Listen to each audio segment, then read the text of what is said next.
Subscribe करिए hi-fi study channel को, bell icon को प्रेस कीजिए लेटेस्ट वीडियो अपडेट सबसे पहले पाने के लिए। हेलो दोस्तों, मैं फिर से आप सभी का बहुत बहुत स्वागत करता हूं आपके अपने चैनल हाईफाई स्टडी पर। दोस्तों आज की जो वीडियो है वो आप सभी के लिए बेहद इंपॉर्टेंट होने वाली है। यहाँ पर आप सभी के लिए मैं लेकर के आया हूँ शैक्षिक मूल्यांकन डीएलएड थर्ड सेमेस्टर शैक्षिक मूल्यांकन। यहाँ पर शुरुआत से लेकर के थर्ड चैप्टर तक, फर्स्ट सेकेंड और थर्ड चैप्टर तक जितने भी बहुविकल्पीय प्रश्न हैं वो आपके मैं यहाँ पर करवाने वाला हूँ। यहाँ पर आप लोग देख लीजिएगा, लगभग आपके यहाँ पर हर एक चैप्टर में 15 से 20 क्वेश्चन ज़रूर बनते ही बनते हैं। तो यहाँ पर मान के चलिए अगर 15 क्वेश्चन बनते हैं तो 15 से 45 लगभग 40 से 45 क्वेश्चन आपके वेरी मोस्ट इंपॉर्टेंट क्वेश्चन बनेंगे। यहाँ पर अगर पहले प्रश्न की यहाँ पर हम बात करते हैं, जो कि हमारा कहता है कि मापन के निश्चित स्वीकृत नियमों के अनुसार वस्तुओं को अंक प्रदान करने की प्रक्रिया है। यह कथन किसने कहा था? एडलर ने कहा था, डॉक्टर CH राइस ने कहा था, या फिर SS स्टीवेंसन ने, या कैटल ने कहा था? तो राइट आंसर यहाँ पर क्या हो जाएगा? तो राइट आंसर की हम बात करते हैं यहाँ पर, तो हमारा ऑप्शन नंबर भी हो जाएगा, क्या हो जाएगा? SS स्टीवेंसन हो जाएगा हमारा करेक्ट आंसर। क्या हो जाएगा सर? SS स्टीवेंसन हो जाएगा। अगले यहाँ प्रश्न की हम बात करेंगे, जो कि हमारा कहता है सेकंड नंबर क्वेश्चन हमारा कहता है कि SS स्टीवेंसन ने मापन के कितने स्तर बताए? तो मापन के स्तर जो इन्होंने बताए हैं तो वो स्तर बताए इन्होंने 4। मापन के टोटल इन्होंने स्तर जो बताए हैं वो 4 स्तर बताए हैं। अगले प्रश्न की बात करते हैं, तीसरा नंबर क्वेश्चन कहता है कि यदि मापन में व्यक्तियों अथवा वस्तुओं में विद्यमान गुण को इस प्रकार श्रेणीबद्ध किया जाए कि प्रत्येक उप श्रेणी में अंतर समान रहे, तो यह स्टीवेंसन द्वारा वर्णित किस प्रकार के मापन का लक्षण है, स्तर का लक्षण है? नामित स्तर है, आनुपातिक स्तर है, आंतरिक स्तर है, या क्रमिक स्तर है? तो भाई थर्ड नंबर का राइट आंसर क्या हो जाएगा? ऑप्शन नंबर बी हो जाएगा। क्या हो जाएगा? आंतरिक स्तर हो जाएगा हमारा right answer. Sir option number B को यहाँ पर लॉक कर देंगे। आगे बात करते हैं यहाँ पर फोर्थ नंबर क्वेश्चन की, जो कि हमारा कहता है कि मूल्यांकन हमें यह बताता है कि बालक ने किस सीमा तक किन उद्देश्यों को प्राप्त किया है। यह कथन किसका हो जाएगा? तो अगर यहाँ पर यह कथन की बात करते हैं, यानी कि मूल्यांकन हमें यह बताता है कि बालक ने किस सीमा तक किन उद्देश्यों को प्राप्त किया है, यह कथन किसका हो जाएगा? तो भाई साहब राइट आंसर हमारा ऑप्शन नंबर सी हो जाएगा। ठीक है, दांडेकर ने ये बात कही थी। किसने कही थी सर? दांडेकर ने ये बात कही थी। इन्हीं का ये उद्देश्य है, इन्हीं का ये कथन है। अगला हो जाएगा हमारा 5 नंबर क्वेश्चन की, यदि मापन के सारे यंत्र एवं साधन विश्व से समाप्त कर दिए जाएं तो आधुनिक सभ्यता बालू की दीवार की तरह ढह जाएगी। यह कथन किसका हो जाएगा? ये कथन किसने कहा था? किसका है ये कथन? टर्मन का है, रॉस का है, गॉल्टन का है, या फैक्नर का है? तो राइट आंसर क्या हो जाएगा हमारा? ऑप्शन नंबर डी हो जाएगा। ये कथन जो है दोस्तों ये रॉस का कथन हो जाएगा। किसका कथन? रॉस का कथन हो जाएगा। अगला हमारा यहाँ पर हो जाएगा कि भारत में बुद्ध परीक्षाओं के मापन का श्रेय किसको जाता है? भारत में बुद्ध परीक्षाओं के मापन का श्रेय किसको जाता है? वेस्ले को जाता है, डॉक्टर CH राइस को जाता है, कैटल को जाता है, या रिमर्स और गेज को जाता है? तो भाई साहब यहाँ पर 6 नंबर का राइट आंसर हमारा क्या हो जाएगा? तो भाई साहब अगर बात करते हैं यहाँ पर हम 6 नंबर की, तो हमारा 6 नंबर का right answer option number B हो जाएगा। यहाँ पर क्या हो जाएगा? डॉक्टर CH राइस हो जाएगा। क्या हो जाएगा सर? डॉक्टर CH राइस हो जाएगा हमारा राइट आंसर। अगला क्वेश्चन हो जाएगा यहाँ पर कि मापन की विशेषता नहीं है, मापन वैज्ञानिक प्रगति का मुख्य आधार, मूल्यांकन की अपेक्षा कम खर्चीला, मापन निदानात्मक होता है, या फिर मापन मूल्यांकन में सहायक होता है? तो 7 नंबर का राइट आंसर क्या हो जाएगा? तो 7 नंबर का राइट आंसर हो जाएगा आपका ऑप्शन नंबर सी के साइड चला जाएगा। किसके side sir? Option number C के साइड चला जाएगा, यानी मापन निदानात्मक होता है। क्या होता है? निदानात्मक होता है। अगला हो जाएगा यहाँ पर हमारा दोस्तों कि मापन की चरों की संख्या कितनी होती है? जो मापन होते हैं उनके चरों की संख्या जो होती है वो कितनी मानी गई या कितनी होती है? तो मापन के चरों की संख्या की बात करते हैं तो उनमें 2 चरों की संख्या होती है। कितनी होती है सर? 2 होती है। कितनी होती है सर? 2 होती है यहाँ पर। आगे हम बात करते हैं यहाँ पर क्वेश्चन की, जो कि हमारा 9 नंबर क्वेश्चन कहता है। अगला हमारा यहाँ पर 9 नंबर क्वेश्चन कहता है कि व्यक्ति की विभिन्न रुचियों, क्षमताओं आदि का अध्ययन कर उसके लिए विशेष विषय निश्चित करना मापन के किस कार्य के अंतर्गत आता है? निदान करना, सलाह देना, तुलना करना, या भविष्यवाणी करना होता है?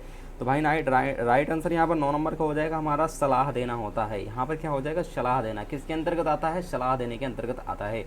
10 नंबर क्वेश्चन हो जाएगा कि मनोविज्ञान की प्रथम प्रयोगशाला स्थापित करने का श्रेय निम्न में से किसको जाता है? गाल्टन को जाता है, वुड को जाता है, स्टर्न को जाता है, या डॉक्टर कैटल को जाता है? तो 10 नंबर का राइट आंसर क्या हो जाएगा हमारा? ऑप्शन नंबर किसके साइड चला जाएगा सर? ऑप्शन नंबर बी के साइड चला जाएगा।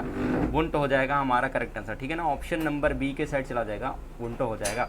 आगे बात करते हैं 11 नंबर क्वेश्चन की। मूल्यांकन एक प्रक्रिया है। मूल्यांकन क्या है? एक प्रक्रिया है। नियमित प्रक्रिया है, खंडित प्रक्रिया है, विकासात्मक है या फिर सतत है। 11 नंबर का राइट आंसर क्या हो जाएगा सर? ऑप्शन नंबर डी हो जाएगी। ये एक प्रकार के मूल्यांकन का एक प्रकार की सतत प्रक्रिया के अंतर्गत आता है, यानी कि सतत प्रक्रिया होती है।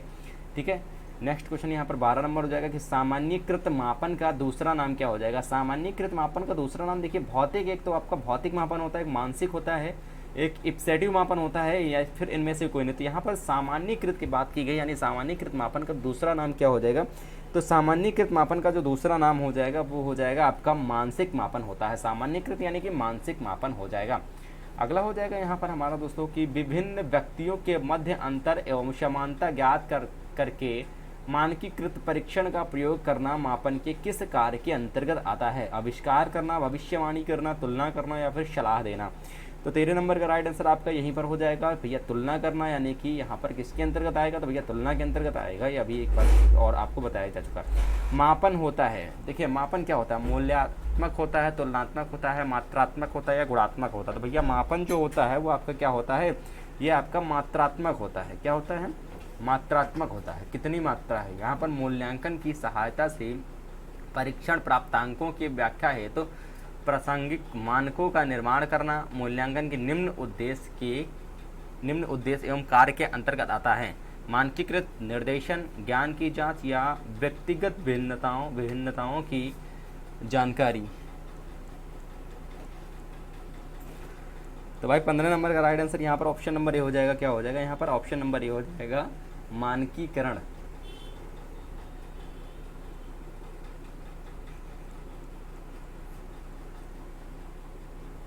यहाँ से हमारी शुरुआत होती है चैप्टर नंबर 2 की। यहाँ से हमारी शुरुआत होती है चैप्टर नंबर 2 की, जो कि हमारा चैप्टर नंबर 2, इसके हम बहुविकल्पी प्रश्न देखेंगे। यहाँ पर भी आपके लगभग बनेंगे, आपके 10 से 11 क्वेश्चन बनेंगे आपके।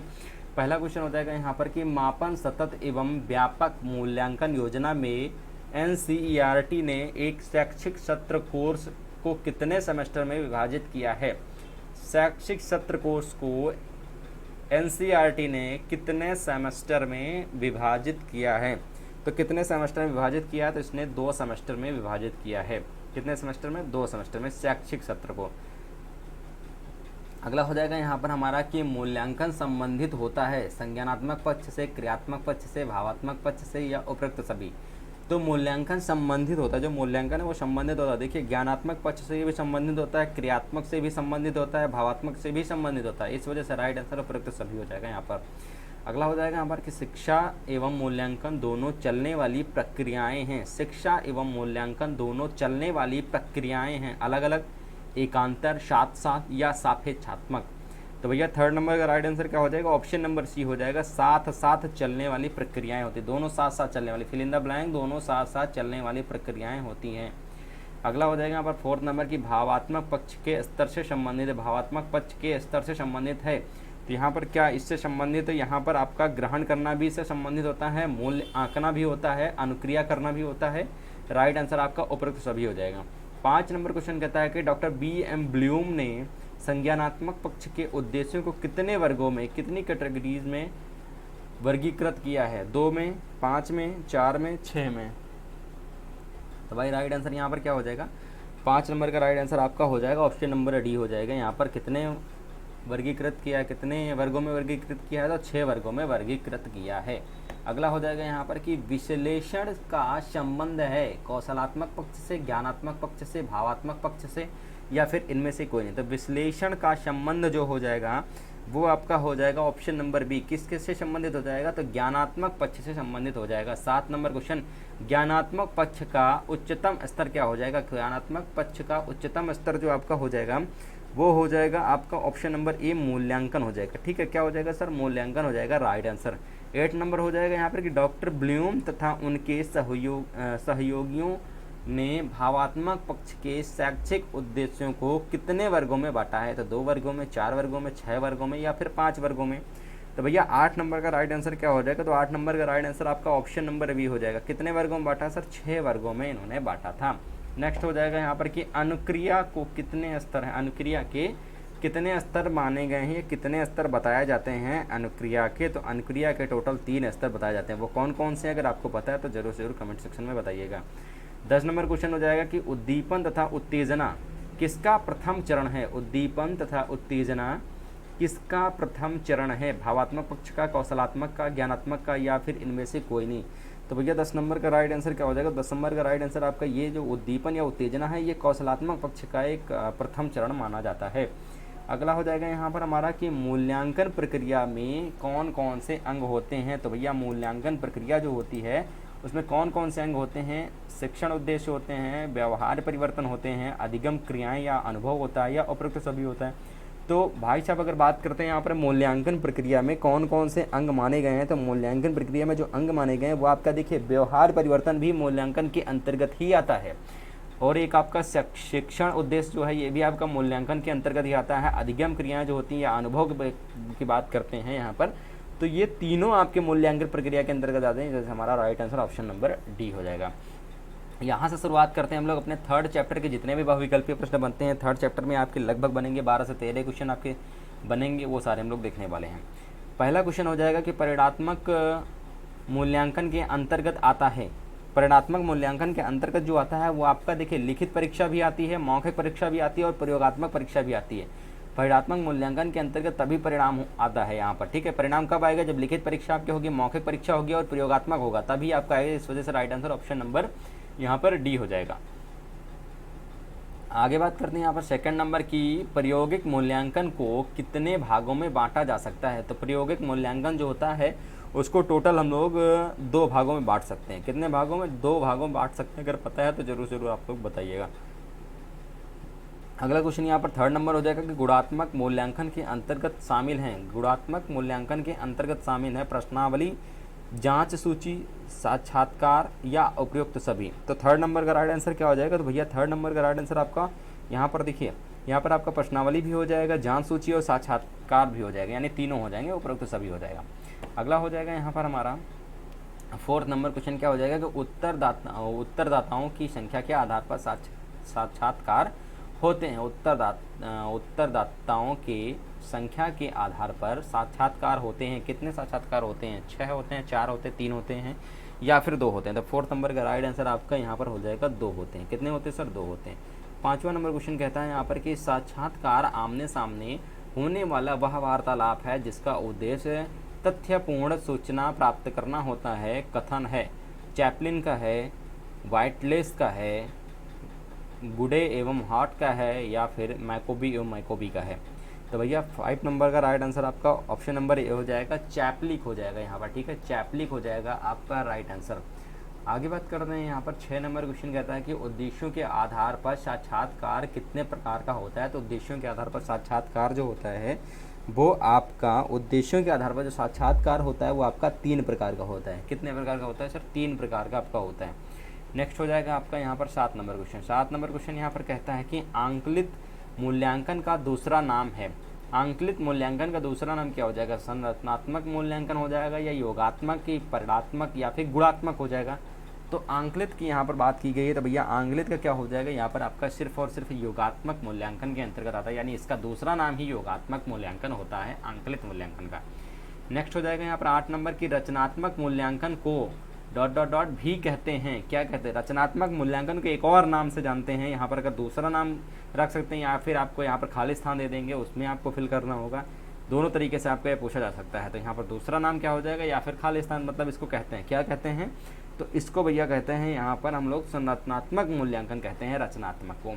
अगला हो जाएगा यहाँ पर कि बूझो कौन प्रविधि का विकास किसने किया था। तो ट्रेवर्स ने किया था, वाइटलेस ने किया था, कालिंगर ने किया था, या फिर हार्टसोन एवं मे ने किया था।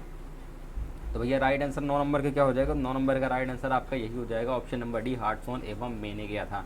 नेक्स्ट हो जाएगा यहाँ पर 10 नंबर क्वेश्चन की, निर्धारण मापनी कितने प्रकार की होती है। निर्धारण जो मापनी होती है वो कितने प्रकार की होती है। तो 4 प्रकार की, 5 प्रकार की, 6 प्रकार की, या 3 प्रकार की। तो भैया 10 नंबर का राइट आंसर क्या हो जाएगा, तो भैया 10 नंबर की अगर बात करते हैं तो 10 नंबर का राइट आंसर आपका हो जाएगा ऑप्शन नंबर सी हो जाएगा। कितने प्रकार के होते हैं सर, 5 प्रकार के होते हैं। अगला हो जाएगा यहाँ पर 11 नंबर क्वेश्चन। 11 नंबर क्वेश्चन हमारा कहता है यहाँ पर कि निर्धारण मापनी किसी वस्तु के सीमित पक्षों अथवा व्यक्ति के गुणों का गुणात्मक विवरण प्रस्तुत करती है। यह कथन किसने कहा था? तो ये कथन किसने कहा था भैया? ये कथन कहा था वेस्ट का है। ये कथन किसका है? वेस्ट का ये कथन है। अगला हो जाएगा यहाँ पर कि मूल रूप में प्रश्नावली उत्तेजकों का एक समूह है जिसका प्रयोग शिक्षित व्यक्तियों पर उन उत्तेजकों के प्रति उनके शाब्दिक व्यवहार का अध्ययन करने के लिए किया जाता है। ये कथन किसका है? तो इस कथन की अगर हम बात करते हैं तो ये कथन आपका हो जाएगा लुंडबर्ग का, यहाँ पर हो जाएगा ये आपका कथन। आगे हम बात करते हैं 13 नंबर क्वेश्चन का, जो कि हमारा क्वेश्चन है कि निरीक्षण विधि उस मार्ग को दर्शाती है जिस पर चलकर सत्य की खोज की जाती है। यह कथन किसका हो जाएगा? ये कथन किसका हो जाएगा? तो 13 नंबर का राइट आंसर आपका ऑप्शन नंबर डी हो जाएगा, चार्ल्स गिडे का हो जाएगा यहाँ पर हमारा राइट आंसर। तो दोस्तों यहाँ पर हम लोग चैप्टर 3 थर्ड तक, फर्स्ट सेकंड और थर्ड चैप्टर के हम लोग यहाँ पर बहुविकल्पी प्रश्न देखे हैं। आगे भी आपके इसी तरह के 2-3 वीडियो आएंगे और पूरा का पूरा आपके जितना भी बहुविकल्पी क्वेश्चन है आपका शैक्षिक मूल्यांकन का वो आपका कंप्लीट करा दिया जाएगा। इसके बाद आपके जितने भी प्रीवियस ईयर पूछे गए थे वो आपके कंप्लीट करा दिए जाएंगे। ठीक है ना? उम्मीद करते हैं वीडियो पसंद आएगा। वीडियो पसंद आए तो लाइक शेयर जरूर अपने दोस्त मित्रों के साथ जरूर करिएगा। मिलेंगे नेक्स्ट वीडियो के साथ। जय हिंद, वंदे मातरम।